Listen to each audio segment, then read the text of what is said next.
All right, update on the Bronco. I went to go replace the distributor with this HEI replacement. Pulled out the old distributor.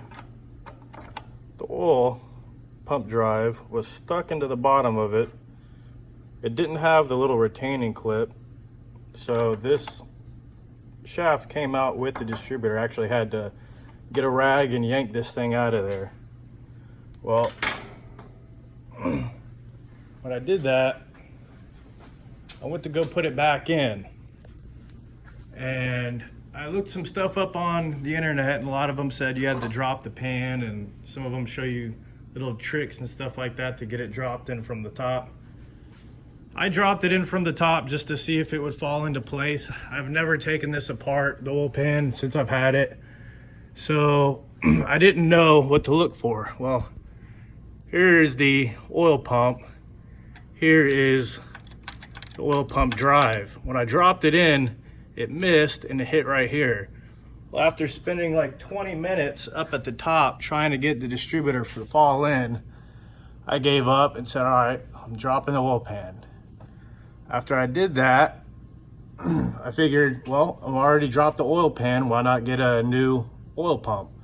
So I got a new oil pump, Melling oil pump, reused the same oil pickup screen here, and I bought a ARP oil pump shaft, and it came with the ring. And anytime I pull something apart, I like to upgrade it, you know, especially if it's cheap enough. So I went ahead and got the ARP pump drive.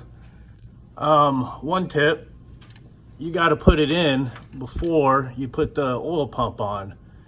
Or if you're like me, you went to go put this oil pump on and realized that you can't fit it, even at an angle, back up inside of here. So I put this on, I had to drop it again, and get the oil pump drive shaft put in afterwards.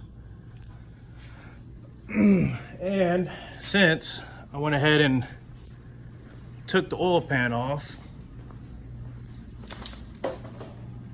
so it was a good time to paint it. I like to paint things whenever I take them off, just makes it easier. So after spending probably an hour, because I don't have any, I didn't want to use any power tool brushes or anything like that, so I just sat there with a little scraper brush and just scraped all the caked on oil. I think it had been painted multiple times. And yes, that's the valve covers. This was the PCV that was in there. It was so hard that it turned into like a plastic. I mean, this, you can hardly even call this metal anymore.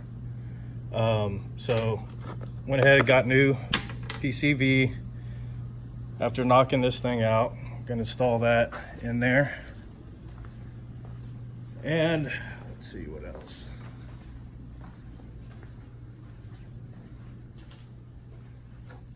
I had to, a little tip, I had to unbolt the bottom of the starter, and well, I had to loosen the top and unbolt the bottom and swing it off to the side to get to these bolts here.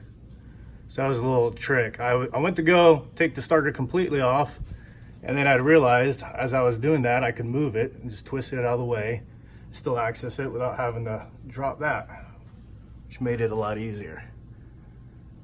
And so next step is to go ahead and replace the oil pan back on there. I made sure from the top that this was in the correct location. I am going to go ahead and try to get the distributor installed while I got the pan off, just in case I have any problems. I think the timing chain is good. It's right here. You can see it's a little loose, but I think it's supposed to be like that. If anybody knows how tight this thing is supposed to be, if it's not supposed to move at all, I mean, it's just enough to kind of, I don't know if I can stop shaking. You can see, actually feeling up at the top is where I should be. It actually feels really loose. All right, well, once you start tearing stuff apart, you know, find more things, and since it's already taken apart, now's the time. Y'all may end up seeing a video of me going in and replacing the timing chain and stuff like that. If this helps, or if y'all have any tips or tricks or something like that, comment, let me know, and I'll keep y'all updated. All right, thanks, bye.